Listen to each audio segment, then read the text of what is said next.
皆さんこんにちは。ビデオグラファーのしゅんです。本日なんですけれども、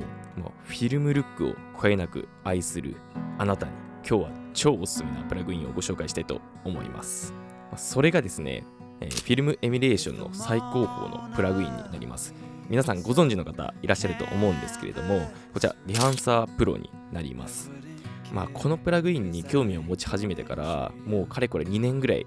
経ってるんですけども、本当にもうやっと使えるっていう待ちに待ったプラグインになります。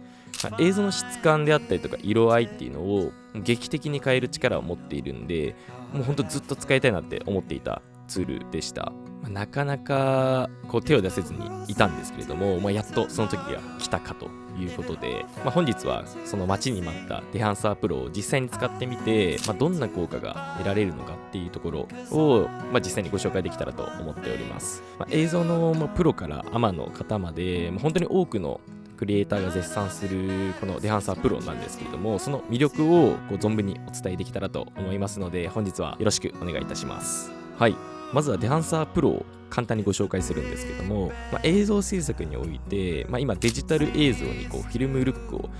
追加するっていうのが流行ってると思うんですけども、そのフィルムルックを追加するためのプラグインになります。特に富士フィルムであったりとかコダックのフィルムの特性っていうのを本当に忠実に再現してくれるっていうことで多く知られています。対応ソフトウェアとしてはダヴィンチリゾルブ、ファイナルカットプロ、プレミアプロ、基本的に皆さんが使っている動画編集ソフトでは対応しているような形になります。なんといっても特徴は先ほど言った高品質なフィルムエミュレーションっていうのができるのと、本当に豊富なカスタマイズっていうのがとか設定っていうのができるようなプラグインになっています。皆さん気になる価格に関してはですね、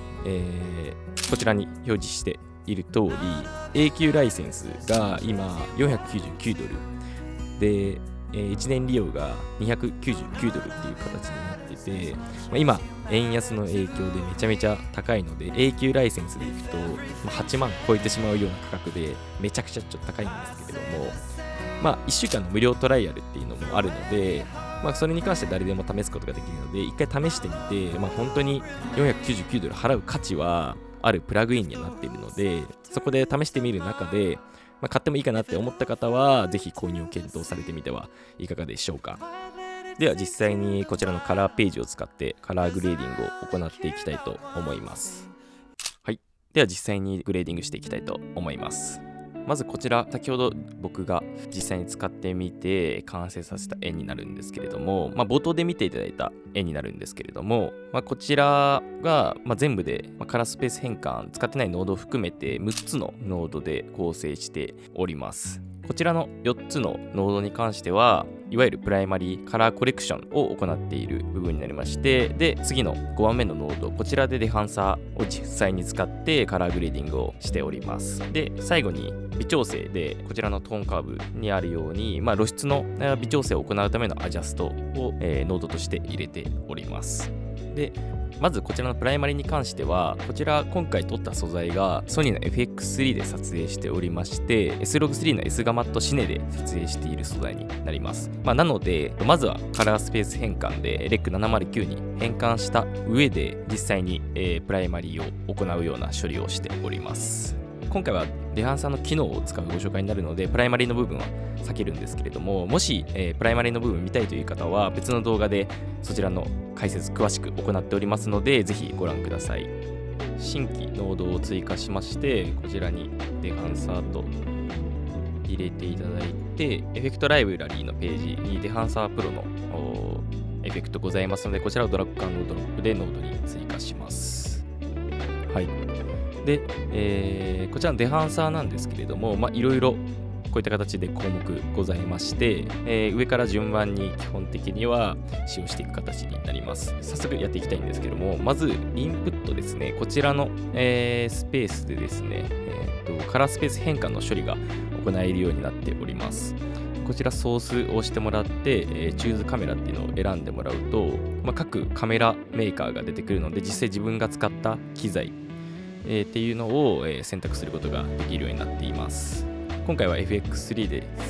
撮影しておりますので FX3 を選んでいただいて、S ガマット3のシネを使用する形になります。で、今、色破綻起きてるんですけれども、こちらで、カラースペース変化の処理を行ってしまっているので、こちらのノードに関しては1回オフにしてください。この時点で一気にフィルム感みたいなのが出たと思うんですけれども、ここからちょっと詳しく微調整していってカラーグレーディングしていきたいと思います。インプットタブに、露出であったりとか色温度などを微調整できるツールっていうのがあるんですけれども、それを使う前にまずはフィルムですね、実際にどのフィルムを使ってグレーディングしていくかっていうところを決めていきたいと思います。で、フィルムプロファイルでですね、実際にこういう形でいろんなフィルムのプリセットが入っております。で、特にですね、今回僕が使っていきたいと思っているコダックのビジョン3という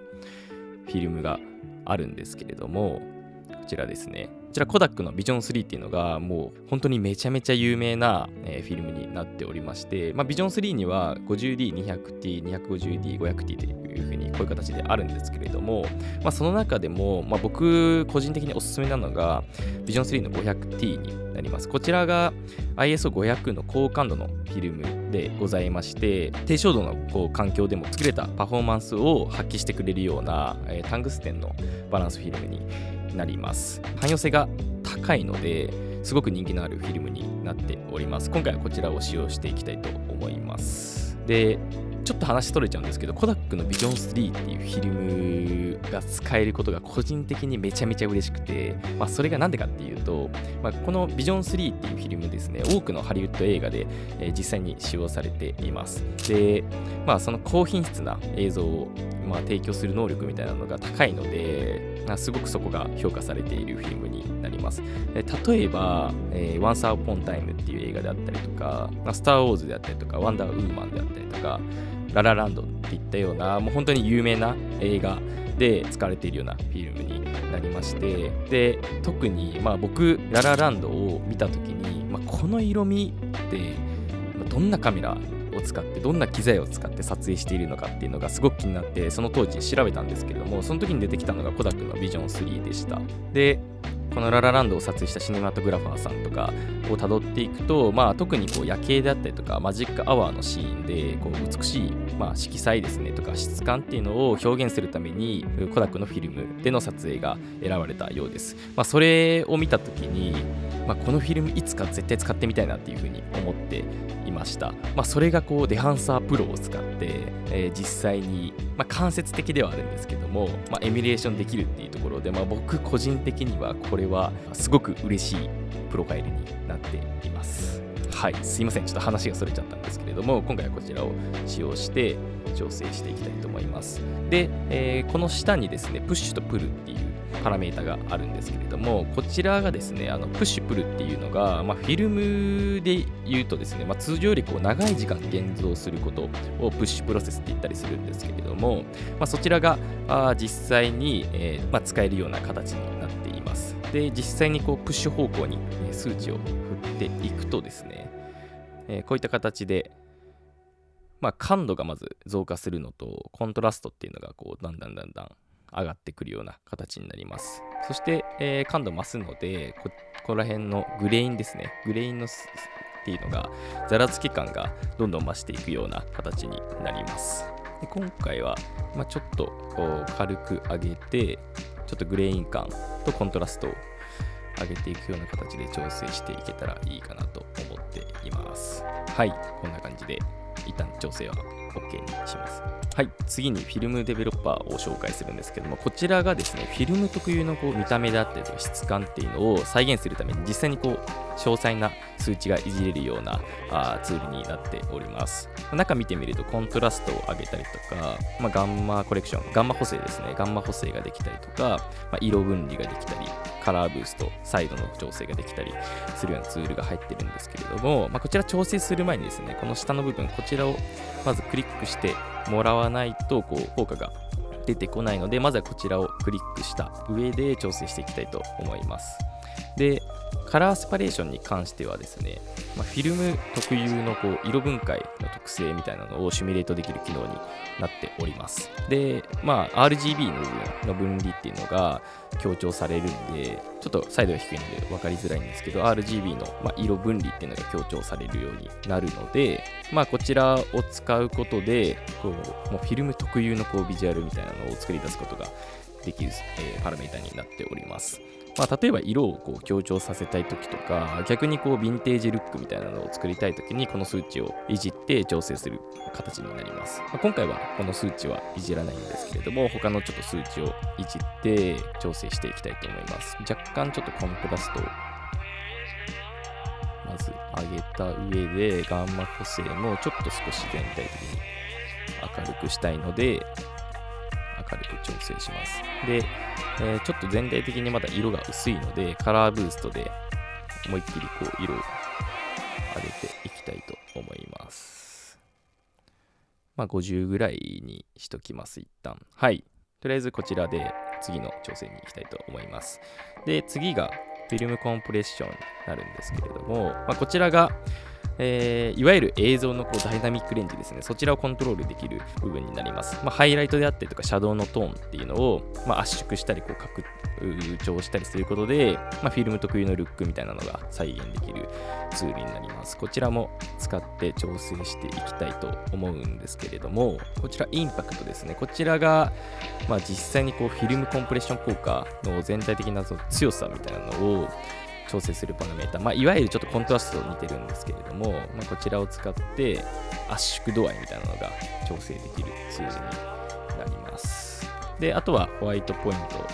とかは、ハイライト部分の圧縮度合いを調整できるようになりまして、その下の部分は実際にレンジになるので、フィルムコンプレッションの効果が適用される明暗の範囲を調整できるようなパラメータになります。で、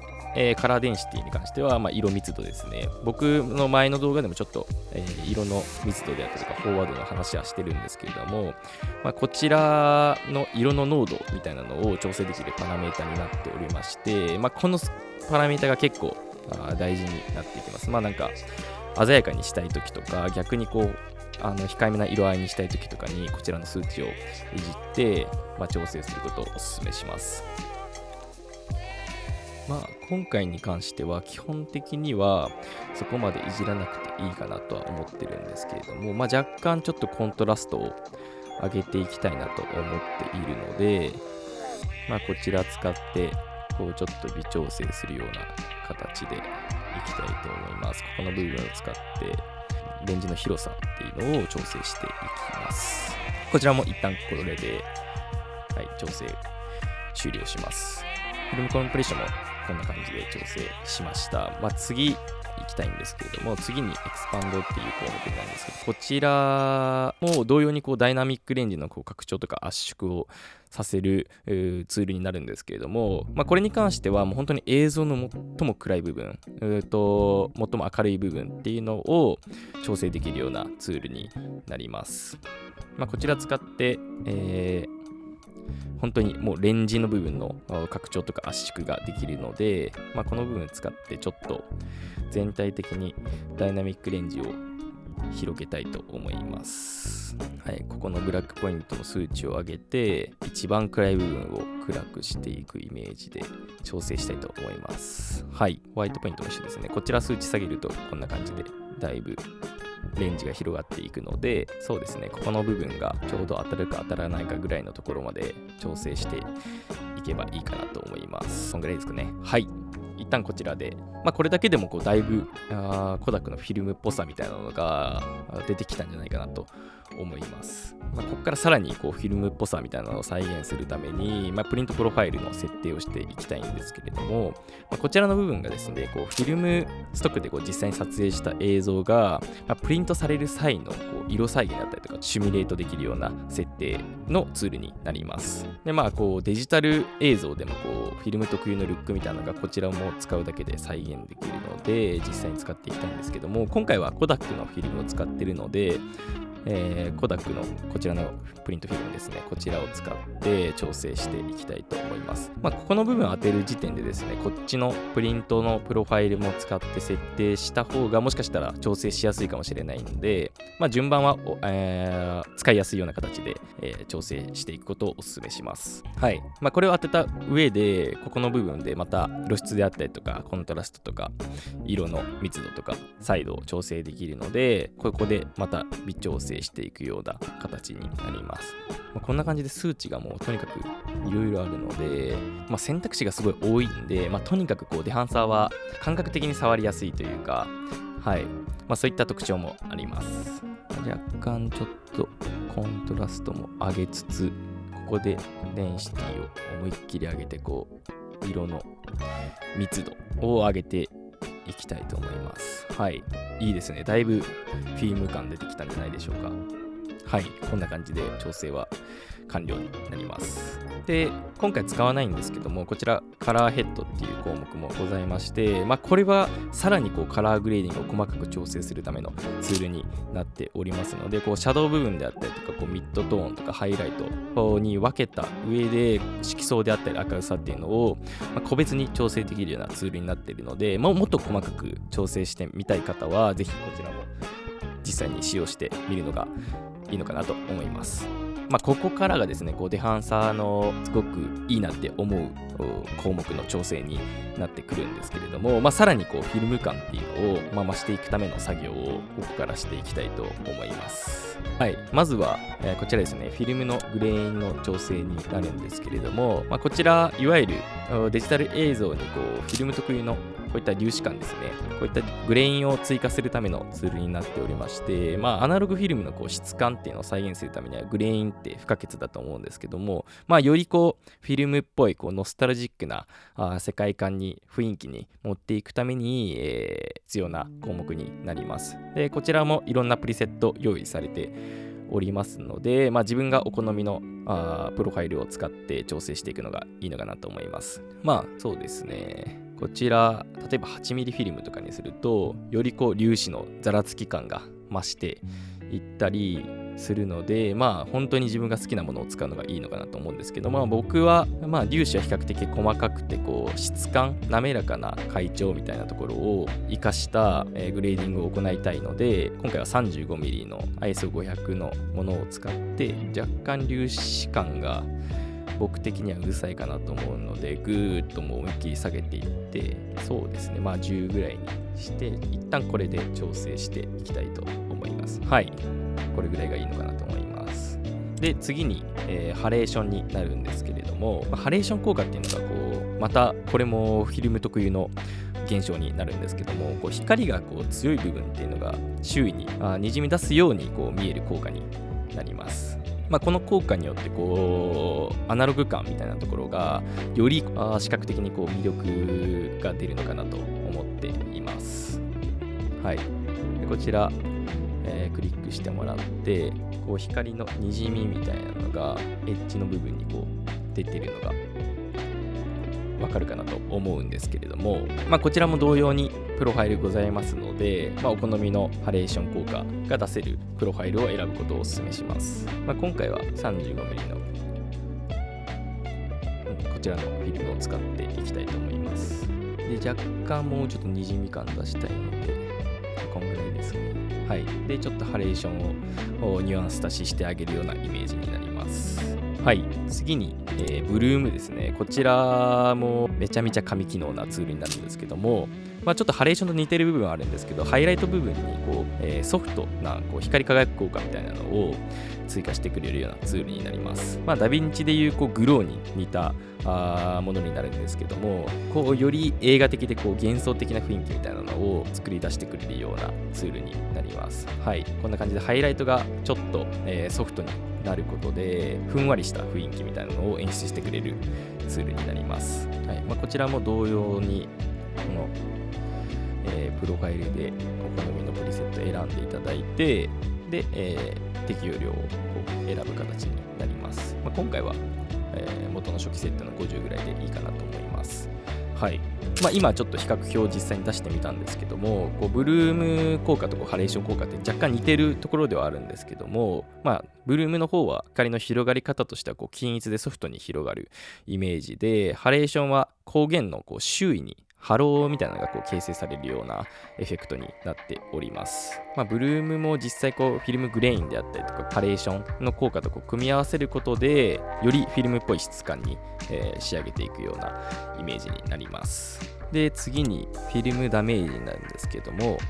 こちらがフィルムの経年劣化であったりとか物理的な、フィルムの損傷みたいなのをシミュレートする機能になります。映像によりヴィンテージ感であったりとかそういったものを足したい時に使うエフェクトになります。こんな感じで黒い線みたいなのが焼き付けみたいなのが入るので、フィルムの表面に傷をつけるようなそういったエフェクトになっております。はい、今回はちょっと、こちらは使わずにいきたいと思います。で、次にフィルムブレスになるんですけども、こちらがですね、実際のフィルムで、お話しすると、フィルムのプロジェクターでですね、わずかに速度の変動であったりとか、光の変動によって、露出の変化みたいなのが生じるんですけども、そちらをシミュレーションするような機能になっております。実際にこれをフィルムの呼吸っていう風に表現したりするんですけども、映像に微妙な露出の変化みたいなのを与えて、映像が呼吸しているような、そういったようなニュアンスを与えてくれるようなエフェクトになります。これもめちゃめちゃいい機能で、もう本当にフィルムを再現するならこういったフィルムブレスとかも使ったらいいんじゃないかなと思います。はい。次に、ゲートウェーブをご紹介したいんですけども、こちらもまた面白いツールになってまして、フィルムがプロジェクターであったりとかカメラのゲートを追加するときにわずかな揺れとかブレっていうのが出るんですけども、そちらをシミュレートするような機能になってます。本当にもう何でもレハンサイでできちゃうっていう感じなんですけれども、こちらを使うとフィルムがわずかに横に揺れたりとか縦に揺らしたりとかっていうのができてしまうような